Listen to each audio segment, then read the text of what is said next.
dark, so very light and then very dark. Initially, film did not have the ability to record both accurately. Uh, and well, I'll get into that into a little more. Hey, Connor, do you want to just talk about in black and white how you deal with that with the zone system? Because if you're an established practitioner, you actually know how to solve much of these problems. Like when you're enlarging a print, or No, when you're exposing like with zone and how you shift zones and stuff like that.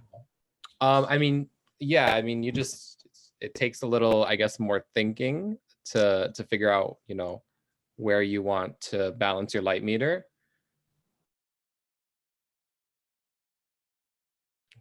What do you what should Actually, you actually just hit it on the head. It takes thinking, right. which is what my side note is.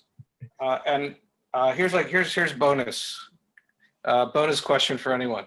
Can anyone relate Shirley Cards with with the reading of a short history of photography by Benjamin?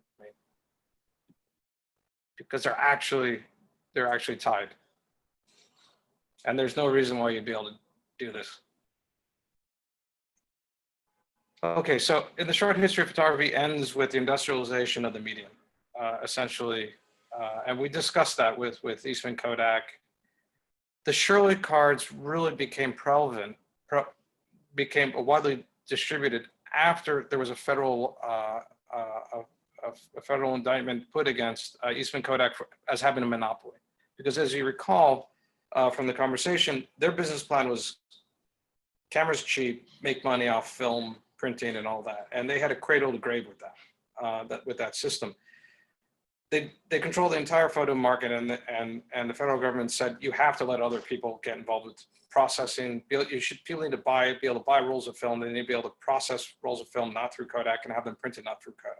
So Kodak developed these Shirley cards because labs then had small machines that they needed to calibrate every day before it was all done in-house. So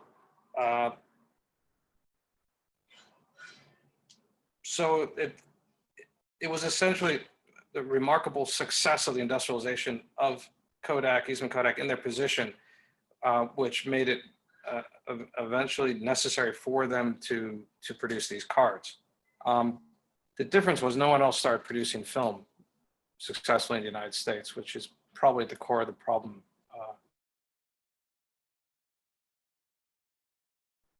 But ultimately, the decisions made with film are reflections of what we call whiteness, or Ron Hales would call whiteness. And interesting, it seems that Kodak did know this at the time. The company was not operating with some sort of unconscious bias in totality. They conducted skin color preference tests in markets all over the world to figure and then emulate the skin color biases that each market demanded, they thought, or wanted. So it's probably best to leave this part of the discussion for possibly later, and we can use Ron Hale's the bleaching syndrome as maybe an introduction, but it's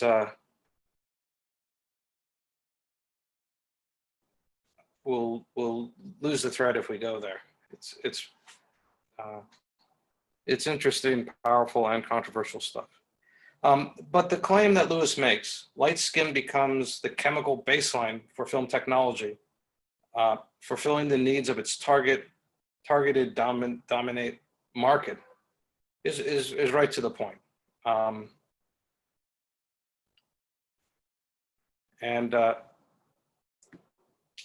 This is film. Purists, forgive me, this is actually a Fuji Chrome. I was really rushed to put together the visuals, and I couldn't find an old Kodak film. So film emulsion could have been designed with more sensitivity to the continuum of yellow, brown, or reddish skin tones, which would really assist in the accuracy of the darker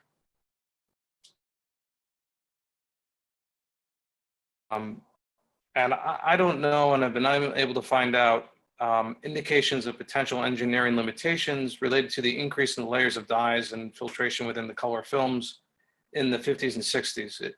As you can see, this is what film has is multiple layers with different couplers, which are like dyes that are sensitive, and there's actual color filters in the film itself. And obviously, the more layers you have, the more sensitivity and more control one can have over the coloration of the negative. So that Lewis didn't address that, and I'd be kind of interested to talk to someone who developed the film to find out if Kodak was essentially not was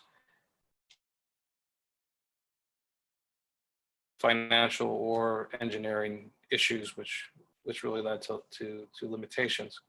But the point raised by Jim Rice, the former technical sales representative, marketing manager at Kodak, is to the point.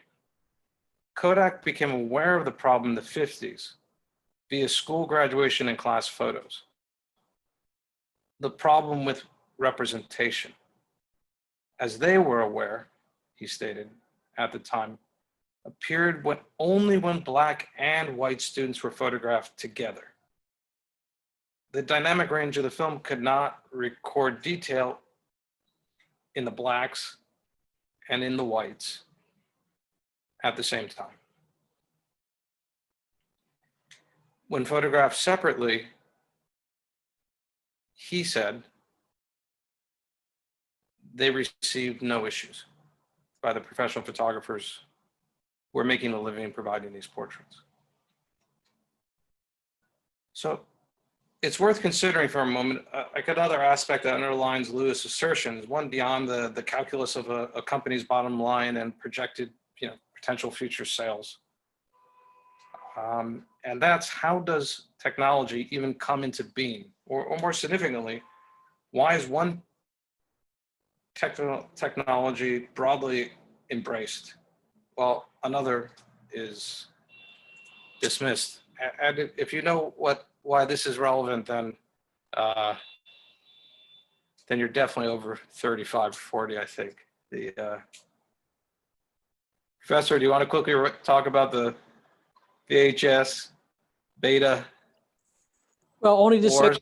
both companies came out with these formats. And from what I understand, Beta was actually the superior format. But somehow Sony, I think it was Sony, right, did a much better job marketing the VHS, and that took over the market. What it did was transform cinema really well. Everyone was shooting film, 16 millimeter film, whatever. And now you could just carry around this videotape in a camera, and you could re-record over it. You didn't have to process it. You could take it in places where film really wasn't possible to take. So it was quite a revolution, and there's some very interesting literature on how this allowed everyday people to make images and moving images of their lives at the factory, in an activist mode, or even just in a personal mode. So yeah, I could put something in the chat about that if you like. Yeah, at the time people saw it as significant as like the iPhone, and it did have aggressive crossover into human rights issues.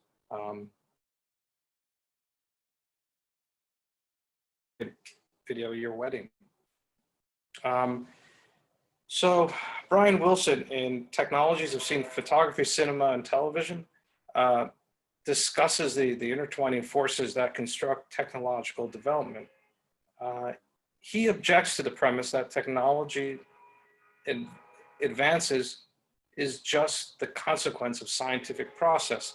Instead, the author argues that socio-cultural influences drive the media technology agenda, to the point of suggesting that technology will not be implemented until the entrenched elites believe it will be non-threatening to their economic positions. A really interesting and magnetic idea. Another way of seeing bias in technology and that lack of neutrality we raised earlier. And as you know, there's no shortage of examples. Algorithms used by Compass, a system that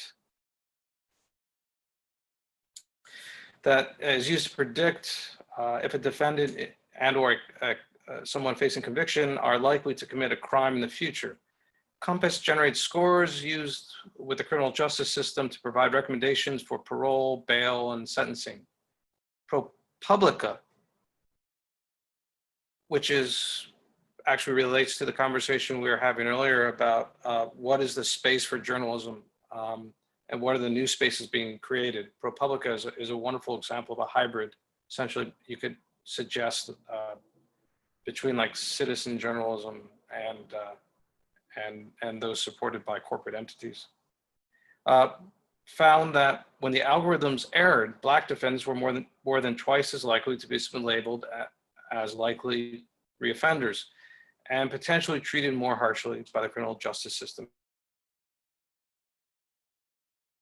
Crimes in the 2 years after their Compass assessments were twice as likely as Black defendants to have been mislabeled as low risk.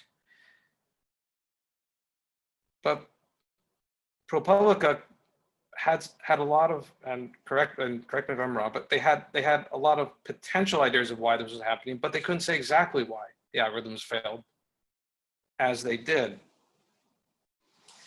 So you guys are probably aware of like Google, because you use these mediums. Google advertisement algorithms are notoriously fickle and have been documented to show high income jobs to men far more than women. Facial recognition works best on white males, not as well on women, worse on non-white skin. Tracking devices for home computers, rate of failure rises as skin tone darkens. And the list goes on, but why? By the way, 38, so if you go there, it's a wonderful article. So John Frankel, who runs an NGO related to these issues, has a laundry list of contributing factors in general and faulty facial identification in particular. But to kind of sum it up, he says in an article I saw, if it were just putting more Black people in training sets, and that's for the AI, people in the training sets is like what the AI works out on, it would be a very easy fix, but it's inherently more complicated than that. He later said, we don't even fully know what the problems are that we need to fix, which is terrifying and should give any researcher pause, he said. So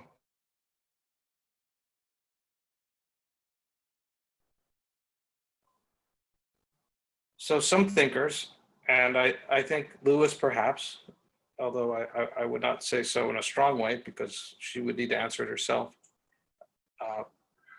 would understand them as racial bias. So is it racism? There's a ghost in the machine somewhere. There's no doubt about that. But could it be something else? So here's an example of a similar problem. I came across it was an article in Science that actually has an answer. And it's not racism, and it's not ghosts in the machine. And it's statistically provable, basically beyond a doubt. So this is Science. Excuse me, a little. This is actually my image, and I actually remembered working on this because I exposed the film knowing that the white was going to have to be entirely blown out for me to accurately get the tones I wanted in the child. And then when it got printed, it came out a lot lighter in the magazine. So So basically, Science 2019, racial bias in health algorithms. The U.S. healthcare system, I'm reading the article now. The U.S. healthcare system uses commercial algorithms to guide health decisions. They find that the racial bias in one widely used algorithm, such that Black patients assigned to the same level of risks by the algorithm, that this racial bias reduces the number of Black patients identified for extra care by more than half. The bias occurs because the algorithms use healthcare costs as a proxy for healthcare needs. Less money is spent. Anyways, it makes sense what they did, and I can email you I'm not going to keep on reading. So, but the important thing is there's no ghost in the machine here, or at least not anymore. And why not? Or we could put the question like this way: why are they able to do a competent analysis while Frankel suggests dismay at resolving the problem related to facial IDing? Once again, not a lot of information. Does anyone want to take a shot? I wanted to talk about something here, Professor, including what you're trying to talk about here, if I may. Sure. It's on digital photography and black and white advanced photography. And in my digital photography, the professor actually had us watch a very interesting film. And when I saw it, it actually reminds me of everything you're talking about here, because I know in digital photography, the technology behind all the hardware, including the programming, the camera does everything for you. But one thing that really fascinated me is the work of this one photographer. His name is Gregory Crutzen, and I had to watch a movie on him, and it just made me like think that this person actually, instead of shooting a movie, he spent hours in the making of trying to set a scene with subjects and objects all over in a special area, and with people all over the place in directing, including with light meters. And he was actually shooting with especially what you're talking about. It just makes me realize that, yeah, the amount of work that goes into producing such a significant and magnificent piece of color photography is overwhelming compared to what a actual camera with all its programming can just do in a few seconds. Yeah, you're absolutely right. And just relating back to like the industrialization or the optimization is, and what I say all the time about it being a professional photographer, probably 90% of the time, you don't need any of my skill set. Maybe 95% you kind of, but it's the 3% that you need, because I don't do anything. I do everything manually. I make all the decisions myself, so I know what the outcomes are. Now we live in a world where the algorithms are rather amazing. They can help you a great deal, but do they all the time? And when they don't, who do we blame, or what questions should we ask? But let me just run, because this is taking a little longer than I thought, and I'm almost done. So from that question I had, just like consider this, and I'm not saying this is the case, but the difference between facial recognition run by a private company and the study done for science can be boiled down to one term, and it's called transparency. The authors of the studies were allowed to examine the entire system, input, outputs, and long-term implications. And that is the thing that differs from the vast majority of algorithms or products in the private sector. Like the one that decides where to place the ads on your email splash screen, or the analysis done on your exercise app. We will never get a look at that, because they're private companies and they don't allow outside examination. their work is proprietary. They're industrial secrets and they're an intellectual property. It's protected by law, for better or for worse. Only a few have intimate knowledge of how these predictive tools work, and they're not going to share it. They're industrial secrets. They're what makes the company their company. So we know technological networks, like the film discussed in Lewis's piece, are not neutral, and that they are designed to exploit a particular part of the marketplace or needs, which result in inevitable kinds of bias. It's inevitable. Or lack of objectivity, which gets us to today's discussion at Radian on Syria.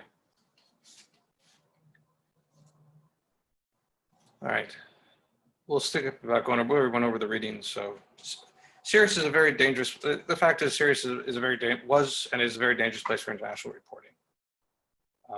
Frankly, it's the only place where I tried to get in with a fixer, and the fixer got back to me and said, it's not worth the money anymore. It's just too dangerous. Consequently, citizen journalists now play a role as a means to both image resistance and to create narratives that would not exist without them. These are remarkably brave individuals, but there's something else going on here, and I suspect it's akin to the issues related to the bias in technology and its relationship to the free markets.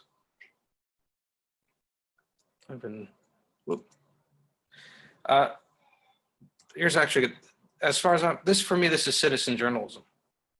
Probably obviously the most important picture taken for mainstream United States media of the year, and the list goes on and on. I think all the significant pretty much all the really beautiful photojournalism images were shot probably by professional photographers, because that's the aesthetic we're migrating to. The most important images in video and stills were shot by professionals, probably. I think there's a very good chance it's not the case. And here's an interesting migration from that. This is in Iran.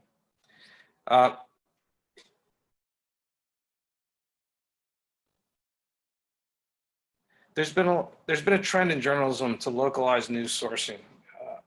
There's a lot of reasons for this outsourcing for news gathering. A place like Syria during the war, it was safety, but it's widespread and it's systemic. The fact is, it reduces liability for news corporations and it saves a pile of money. And the trend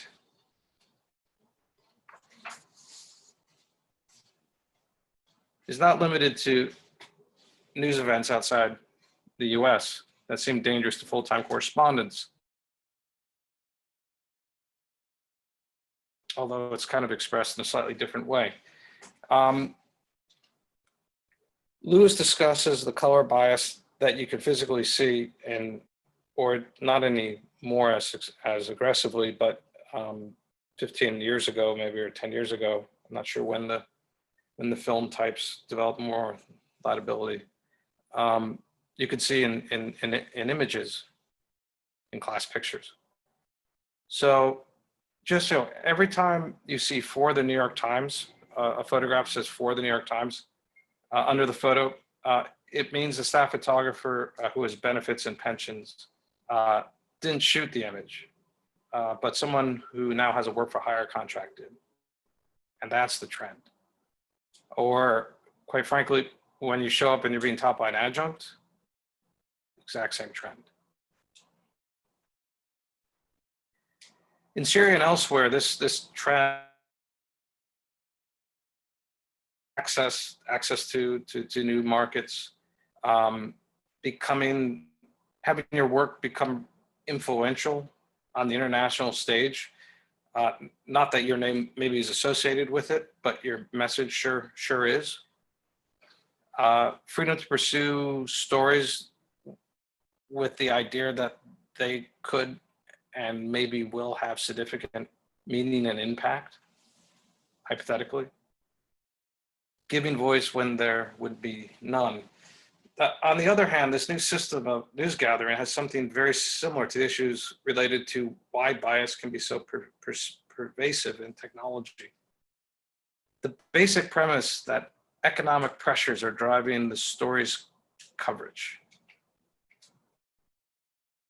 Ultimately, that's globally the main reason I suspect this is happening.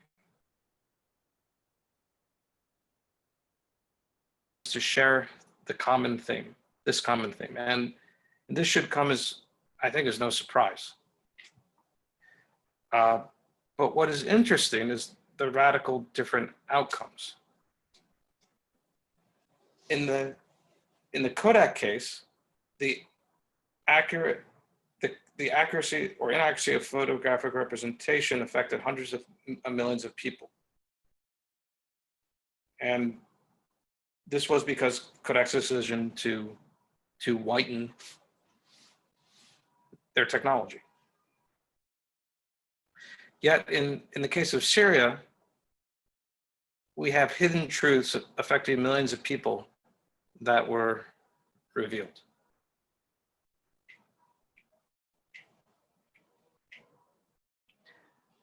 Any questions, thoughts? Oh, before I say that, as some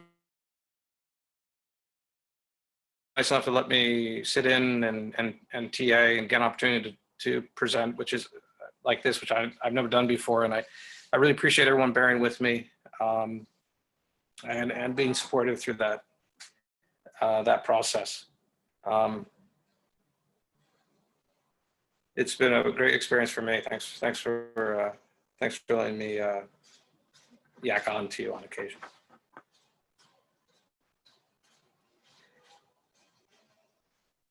Adam, thank you. This was terrific, and I really like the way you tied things together.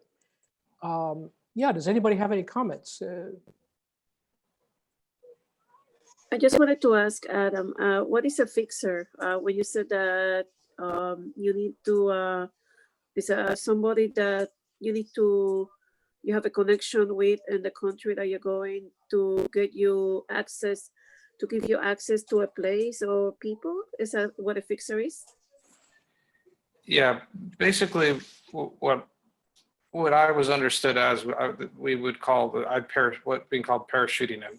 So I used to joke when I would see people, like, because I would go to some of the same places often over the years, and I always joked in a sort of dark, journalist way. They say, "Oh, it's so nice to see you again," and I'm just like, "No, it's not. You never want me here, because when I come here, bad things are probably happening or going to happen." So because I have no local contacts, besides those which I've established on like my last visits, you're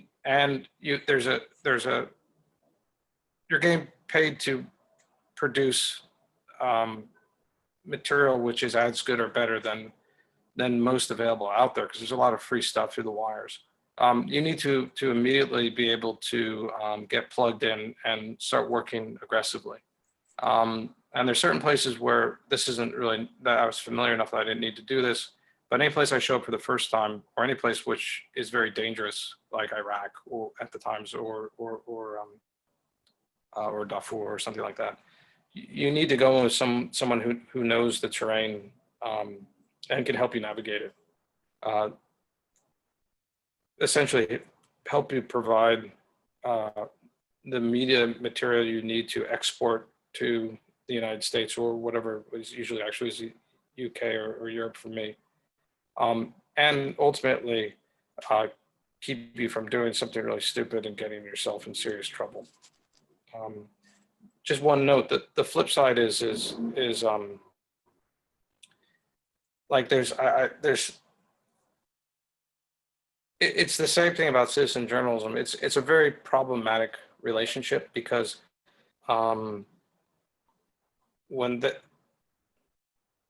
There were 4 journalists that were in Libya, and they were captured for the New York Times. They got out alive. Their fixer's dead. And one other journalist there, like, I mean, it was you know, it's the second fixer that's died in association. And there's some real ethical issues there, which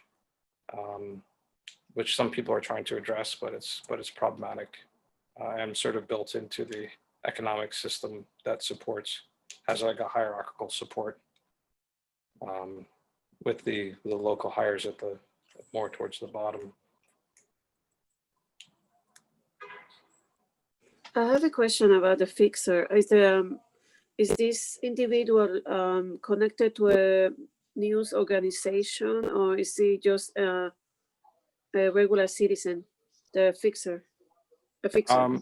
It all depends because it's all different places. For example,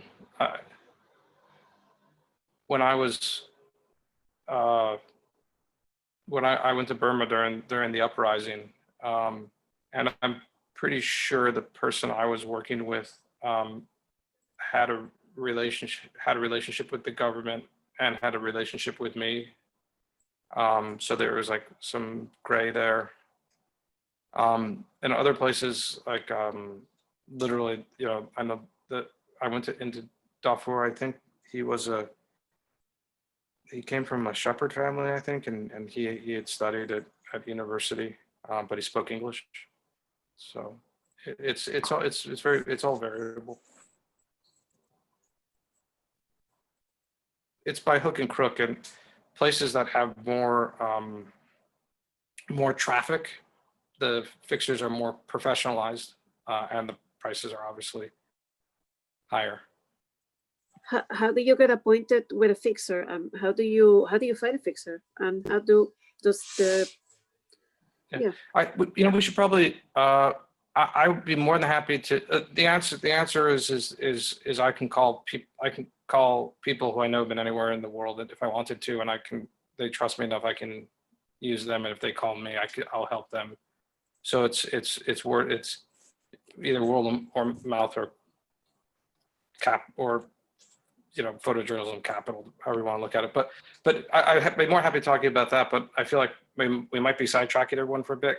But the point is, So- you can't just go online to like a web page and find list of fixers for every country. It's a really informal network, right, that you're developing. Yeah. I mean, like, can you trust them? That's the whole thing. I mean, can you trust these fixer? These people.